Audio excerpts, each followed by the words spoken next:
Les vraies voix Sud Radio, le coup de projecteur des vraies voix.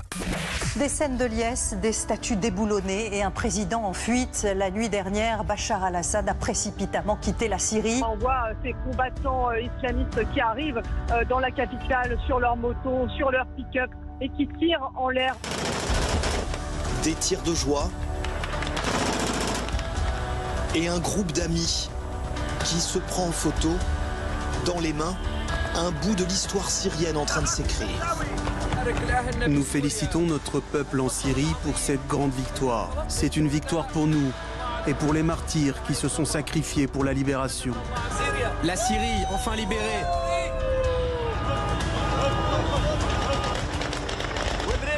La Syrie est libre. On a déboulonné sa statue. Et le renversement du régime Bachar al-Assad provoque l'euphorie, mais une joie teintée d'inquiétude. Le mouvement rebelle qui l'a renversé, issu de l'islamisme radical, conduit la Syrie dans un avenir incertain après un demi-siècle de dictature du clan El-Assad. Alors parlons vrai, comment interpréter les frappes sur plus de 75 cibles par les USA hier soir? Est-ce que ce bouleversement en Syrie change l'équation dans la région, notamment dans le conflit israélo-arabe? Et à cette question, passe-t-on d'une tyrannie laïque à une dictature islamiste? Vous dites oui à 95%. Vous voulez réagir, le 0826 300 300. Roland Lombardi est avec nous, géopolitologue, spécialiste du Moyen-Orient et directeur de la rédaction du Diplomate Média. Merci d'être avec nous. Philippe Bilger, on passe d'un camp à un autre camp, peut-être aussi pire, mais si je puis dire. En réalité, je suis très pessimiste sans être un spécialiste comme notre invité et que je crains le pire sur l'évolution en Syrie. Je voudrais très modestement instiller 3 petites gouttes d'espoir, mais qui peuvent être parfaitement illusoires. La première, c'est qu'on vit tout de même dans un environnement où on apprend qu'il y a des massacres, des tortures, et qu'au fond, je me demande si cette certitude qui nous indigne de plus en plus ne peut pas avoir un petit effet en Syrie. Deuxième élément, très directement relié à la Syrie, c'est l'horreur de cette dictature durant 5 ans, et plus particulièrement avec Bachar el-Assad. Et troisième et dernier élément, c'est le fait que le responsable El-Soltani, un nom Jolani, eh bien, il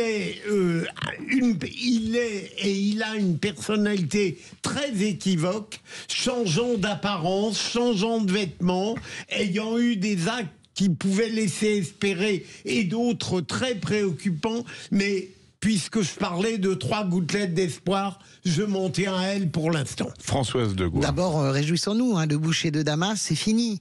Je rappelle quand même, Bachar el-Assad et son père à Fès avant. Bachar el-Assad, c'est au minimum 500 000 morts. C'est quelqu'un qui utilise des gaz toxiques sur sa population. Ce moment d'ailleurs où nous avons été lâchés en plein vol par les Américains, par Obama, quand François Hollande a dit on frappe et qu'Obama au dernier moment dit finalement on ne frappe pas. C'est 13 millions de réfugiés syriens. 13 millions de réfugiés.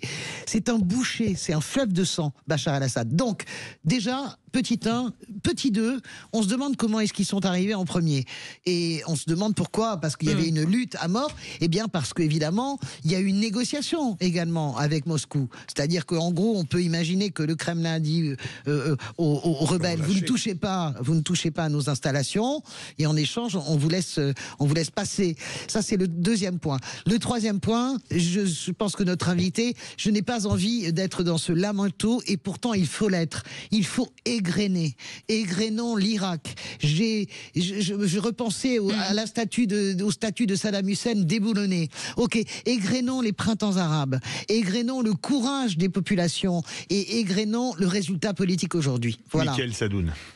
Je vais rejoindre évidemment ce qu'a dit Françoise de Gaulle sur le boucher de Damas. Le régime de Bachar al-Assad, depuis la guerre civile en 2011, c'est 100 000 personnes portées disparues, c'est 300 000 à 600 000 morts selon les organismes internationaux qui évaluent ça. C'est évidemment l'utilisation d'armes chimiques, notamment en 2013 à la Ghouta.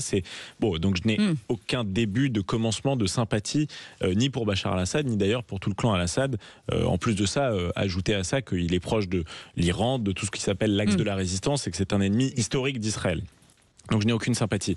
Mais je ne partage pas quand même l'enthousiasme généralisé sur le renversement du pouvoir parce que de manière peut-être Vous très voyez de pragmatique, l'enthousiasme? trop Moi, pragmatique. j'en vois pas dans les commentaires, je vois rien du tout. J'en vois certains s'en méfient. Et d'ailleurs, je trouve que Jean-Luc Mélenchon, pour le coup, a été plutôt prudent sur ce sujet-là.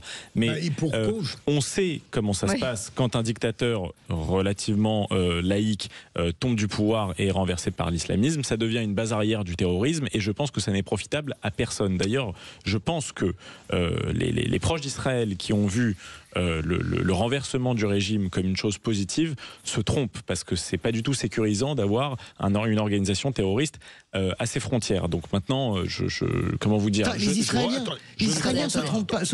Ils ont mis le Golan en alerte hier soir. Oui, non, bien sûr. Mais... Roland Lombardi, on a le plaisir de vous avoir avec nous. Vous êtes géopolitologue, spécialiste du Moyen-Orient, directeur de la rédaction du Diplomate Média.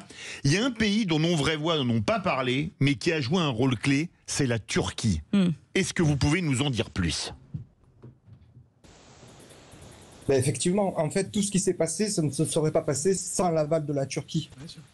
Et par là même, la Turquie n'aurait pas lancé ses opérations sans l'aval des États-Unis.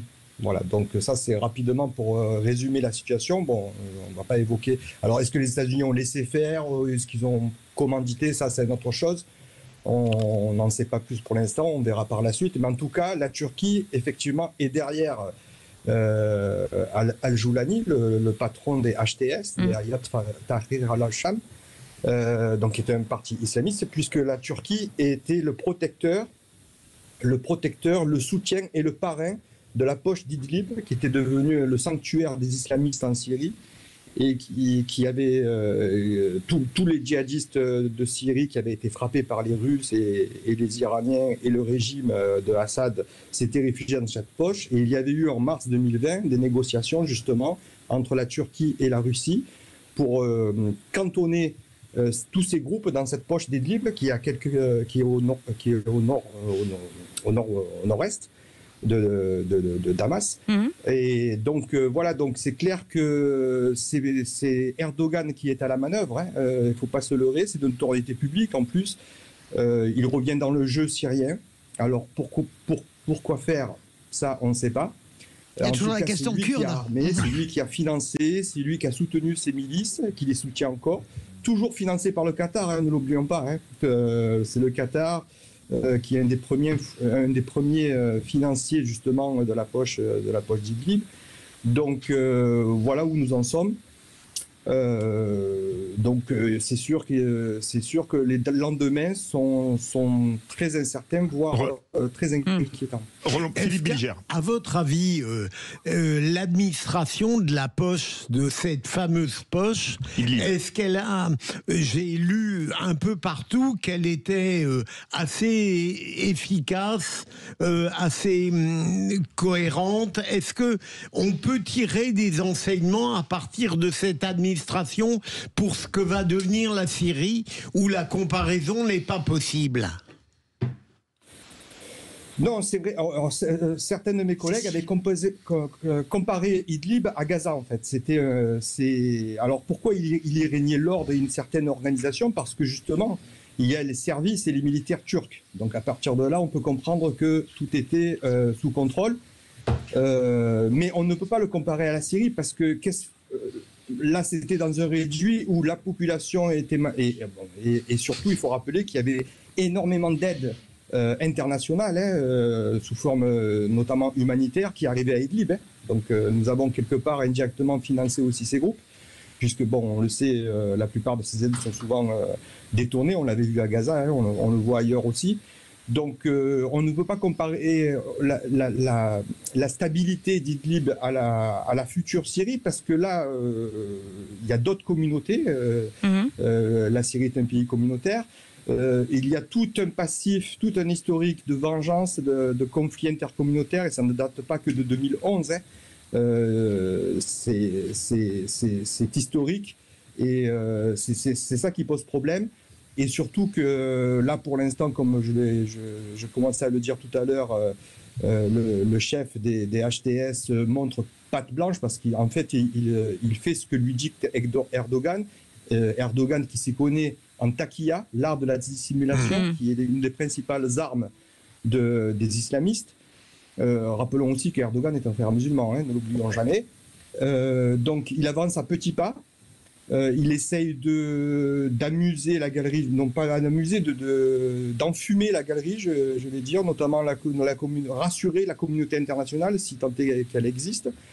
Mais la suite s'avère... Alors pour l'instant, il doit avoir des négociations avec l'opposition, notamment qui se trouve principalement en Turquie.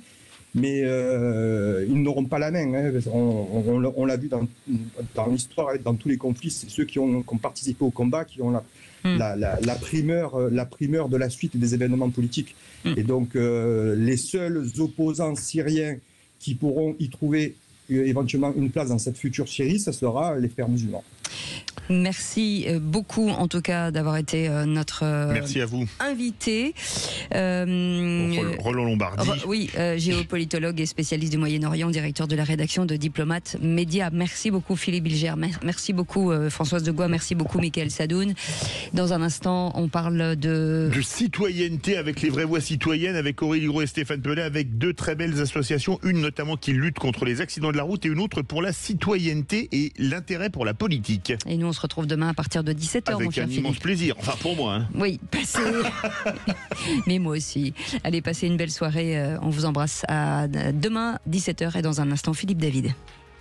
Sud Radio. Sud Radio. Parlons vrai. Parlons vrai. Sud Radio. Parlons vrai.